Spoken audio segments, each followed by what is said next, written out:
نحمد نصلی علی رسول الکریم اما بعد فاعوذ باللہ من الشیطان الرجیم بسم اللہ الرحمن الرحیم۔ ہم امام نووی کی کتاب اربعین نووی پڑھ رہے ہیں۔ حدیث نمبر 14 ہے۔ عنوان ہے خون مسلم کی حرمت اور جواز قتل کی 3 صورتیں۔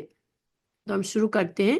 عن ابن مسعود رضی اللہ عنہ قال قال رسول اللہ صلی اللہ علیہ وسلم لا يحل دم امرئ مسلم يشهد أن لا إله إلا الله وأني رسول الله إلا بإحدى ثلاث: الثيب الزاني والنفس بالنفس والتارك لدينه المفارق للجماعة، رواہ البخاری و مسلم۔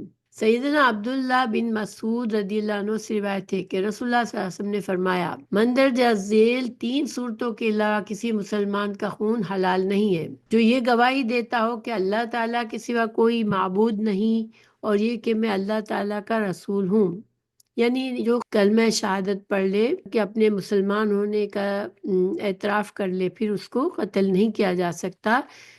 شادی شدہ زانی، جان کے بدلے جان، جیسے قاتل کو قصاص کے ذریعے جان لی جائے۔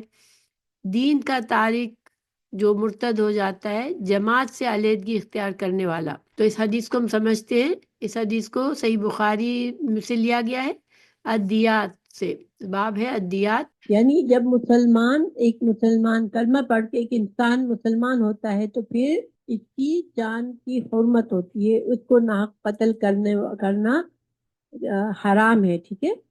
اللہ یہ کہ جو اسلام نے حد مقرر کی ہے کہ کسی ایسے گناہ کی سزا میں اس کو مارا جائے، وہ انشاءاللہ میں ابھی آگے بتاتی ہوں حدیث میں۔ لا یحل دم امرئ مسلم، نہیں حلال خون کسی انسان کا، کسی مسلمان کا خون حلال نہیں ہے۔ حلال نہیں ہے کیا مطلب ہے؟ کہ کسی مسلمان کو قتل کرنا جائز نہیں ہے۔ یشہدو، کون ہے مسلمان؟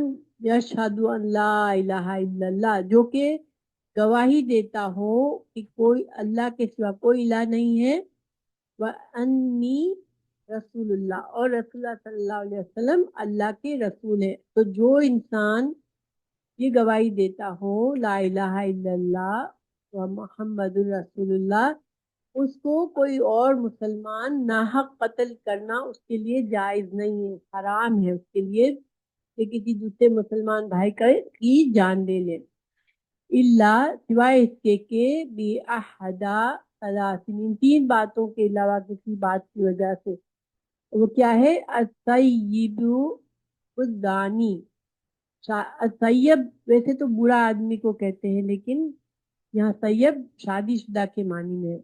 جو شادی شدہ آدمی اگر زنا کا ارتکاب کرتا ہے تو اس کی سزا قانون میں یہ ہے کہ اس کو قتل کیا جا سکتا ہے، رجم کیا جا سکتا ہے، اور یہ کوئی آدمی نہیں اس کو مارے گا، اس کو اسلام کی حکومت اس کو رجم کا اس کے خلاف حکم دے گی۔ تو ون نفس بن نفس، اور قتل کے بدلہ قتل، یعنی کسی مسلمان نے کسی دوسرے مسلمان کو جان بوجھ کر مارا، پلان سے مارا، پر انٹینشنلی مار دیا، تو اس کو پھر اس کی سزا بھی، اس کو بھی مار دیا جائے گا۔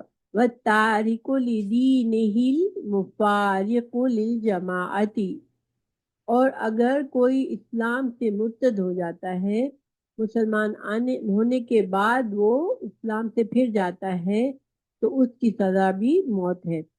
تو اس کے علاوہ بھی کچھ اور سزائیں ایسی ہیں جس میں موت کی سزا دی جاتی ہے، جیسے جادوگر کو بھی موت کی سزا دی جا سکتی ہے، لیکن اس حدیث میں 3 باتیں بتائی گئی ہیں کہ کسی مسلمان کو ناحق قتل کرنا حرام ہے، پہلی بات، مگر یہ کہ اگر زانی ہے، اگر شادی شدہ زانی ہے، غیر شادی شدہ زانی زنا کرنے والے کی سزا اور ہے، مگر شادی شدہ انسان جب زنا کرتا ہے، مسلمان زنا کرتا ہے، تو پھر اس کی سزا رجم ہے، اور پھر قتل کا بدلہ قتل قصاص ہے، اور جو دین سے مرتد ہوتا ہے اس کی سزا موت ہے. اور لیکن یہ سزائیں کون دے گا؟ یہ اسلامی حکومت دے گی. یہ نہیں کہ کوئی بھی انسان کسی کو مار دے، یہ نہیں ہوتا ہے. ٹھیک ہے، اس کے باقاعدہ مقدمہ ہوگا اور پھر اس کو مارا جائے گا. اب قتل جو ہے تین طرح کے ہو سکتے ہیں. ایک قتل ہوتا ہے کہ انسان کی ایسا آلے سے مارے جس سے واقعی میں انسان مر جاتا ہے. تو اب کوئی دو انسانوں میں جھگڑا ہوا، کچھ ہوا، کوئی کسی کو پستول سے مار دے یا چاقو سے مار دے یا تلوار سے مار دے، تو وہ یہ پھر دعویٰ نہیں کر سکتا کہ میرے تو اچھا غلطی سے قتل ہو گیا. نہیں، وہ قتل عمد کہلائے گا اور اس کی سزا کیا ہے؟ موت کے بدلے موت. تو اس کے قتل کے بدلے اس کو قتل کر دیا جائے گا. لیکن قتل کی کچھ اور صورتیں بھی ہیں، جیسے قتل خطا بھی ہے. ٹھیک ہے، تو قتل خطا جو ہوتا ہے وہ ایسا قتل ہوتا ہے کہ انسان مثال کے طور پر کوئی شکار کے لیے نکلا ہے اور اس نے کسی جانور کو نشانہ بنایا اور غلطی سے کوئی انسان پر گولی چل گئی، تو وہ قتل خطا کہلائے گا. قتل خطا میں قصاص نہیں ہوتا، یعنی کہ قاتل کو مارا نہیں جاتا بلکہ اس سے دیت لی جاتی ہے. یہ بھی میں ابھی تفصیل بتاتی ہوں انشاءاللہ. ایک قتل ہوتا ہے قتل شبہ احمد.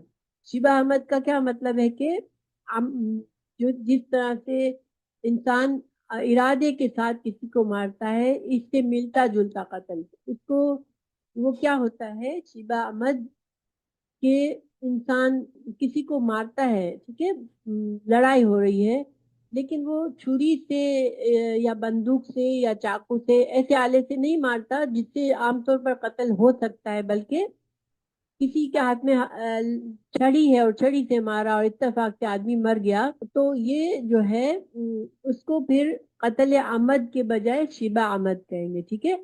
اچھا، اب ان تین قتل میں سزا میں کیا فرق ہے کہ دیکھیے، جب قتل عمد ثابت ہو جاتا ہے، کوئی مسلمان کسی مسلمان کو چھری سے، چاقو سے یا کسی ایسی شارپ چیز سے، ایسی چیز سے مارتا ہے جس سے قتل ہو جاتا ہے، تو پھر اس کو پھر کیا اس کو سزا ملے گی کہ حکومت اس کو اس کی اس کو موت کی سزا دے گی. لیکن جو جس مقتول ہے اس کے ورثاء کو پوچھا جائے گا کہ تمہارے رشتہ دار کو اس نے مار دیا، اب تم اس کی جان لینا چاہتے ہو یا اس سے دیت لینا چاہتے ہو. ٹھیک ہے.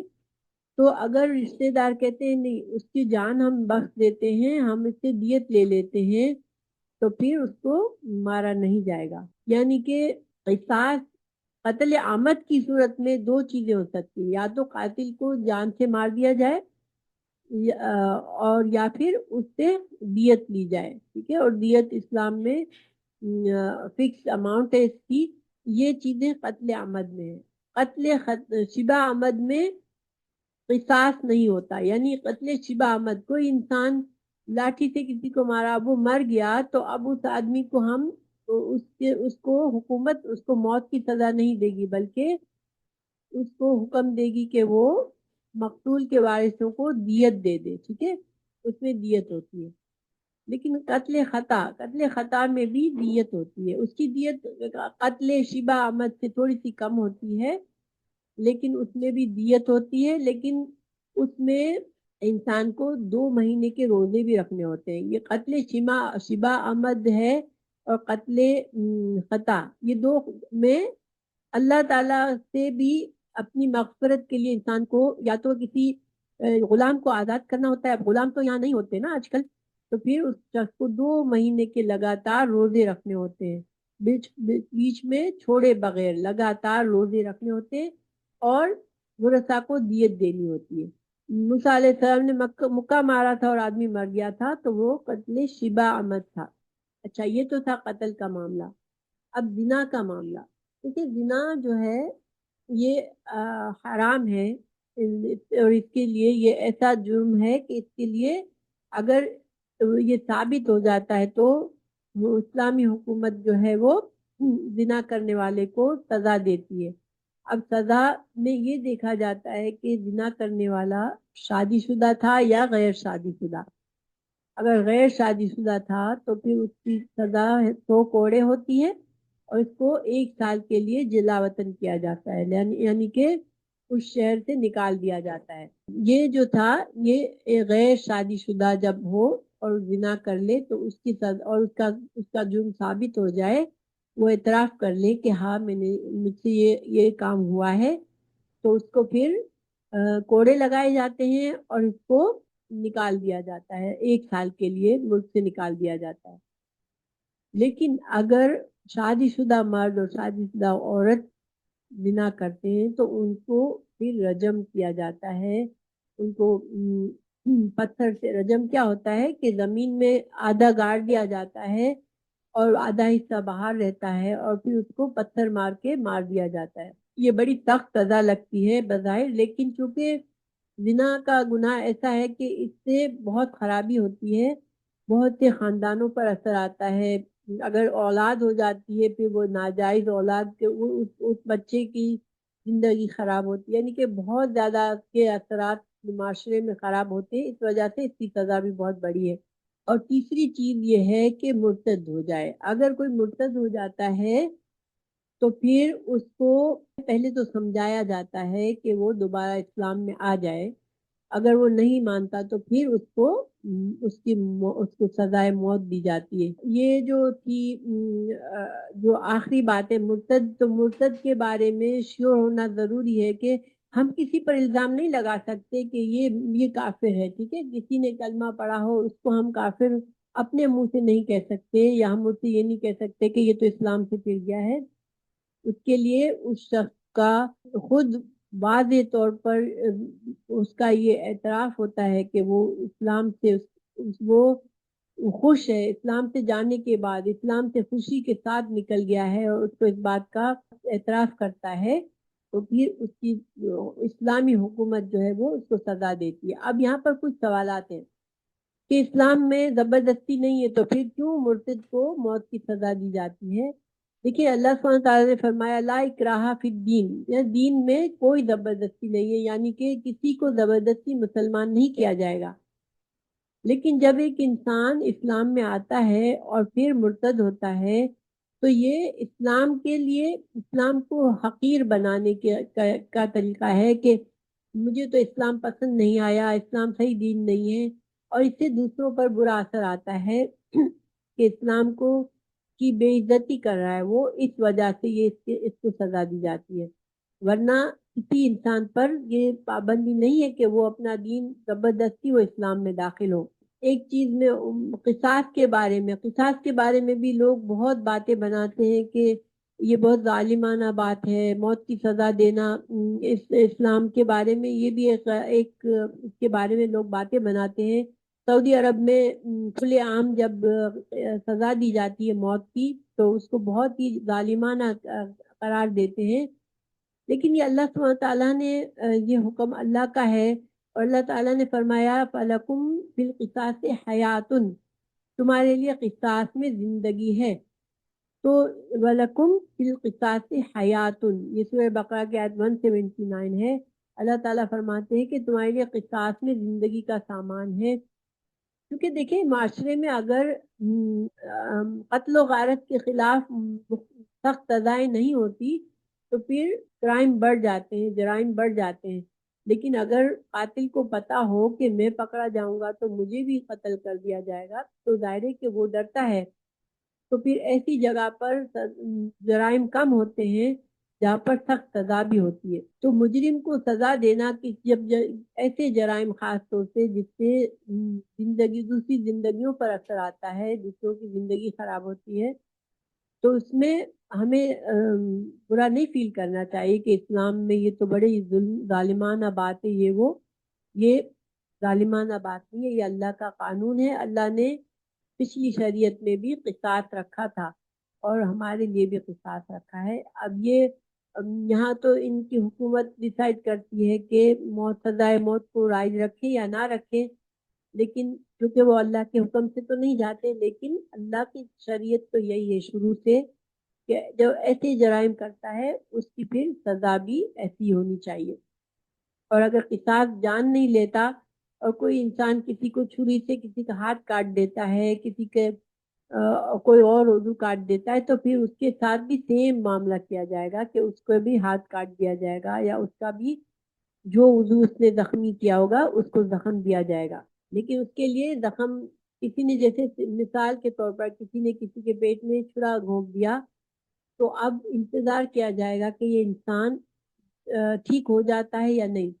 اگر وہ اس زخم سے ٹھیک ہو جائے گا تو پھر اس مارنے والے کو اسی طرح کی سزا دی جائے گی کہ اس کو بھی چھرے سے مارا جائے گا اس طرح، کیونکہ اس میں برابری ہے کہ زخم جتنا زخم لگایا ہوگا اتنا ہی زخم اس کو دیا جائے گا، اس سے زیادہ بھی نہیں۔ جیسے کافر کو قتل کر دیا کسی مسلمان نے، تو کافر کے بدلے میں مسلمان کو سزائے موت نہیں دی جاتی اسلام میں، ٹھیک ہے۔ اگر اسلامی حکومت ہے، مسلمان نے کسی کافر کو قتل کیا ہے، تو پھر اس کو دیت یا اس کی سزا اور ہوگی، لیکن اس کو اس کو قتل نہیں کیا جائے گا۔ اسی طرح سے اگر باپ نے بیٹے کو قتل کر دیا تو بیٹے کی وجہ سے باپ کو قصاص، باپ کو سزائے موت نہیں دی جائے گی۔ ہاں، اگر البتہ بیٹا باپ کو قتل کر دے تو بیٹے کو سزائے موت دی جائے گی۔ اور اگر غلام جو ہے اپنے آقا کو قتل کر دیتا ہے تو غلام کی جان دی جائے گی۔ اگر آقا غلام کو قتل کر دیتا ہے تو اس کے لیے کوئی ثبوت نہیں ہے کہ آزاد آدمی کسی غلام کو قتل کر دیتا ہے تو کیا آزاد کو بھی موت کی سزا ہوگی یا نہیں، اس کے بارے میں کوئی ثبوت موجود نہیں ہے۔ اس وجہ سے علماء میں اختلاف ہے، کچھ کہتے ہیں کہ غلام کے بدلے آزاد کو قتل کیا جائے گا، کچھ کہتے ہیں کہ غلام کے بدلے میں آزاد کو قتل نہیں کیا جائے گا، کیونکہ کوئی واضح ثبوت نہیں ہے۔ رسول اللہ صلی اللہ علیہ وسلم کے زمانے میں ایسا کچھ نہیں ہوا، تو اس وجہ سے اس کے بارے میں پتہ نہیں ہے، اس کا حکم پر پوری طرح سے واضح نہیں ہے۔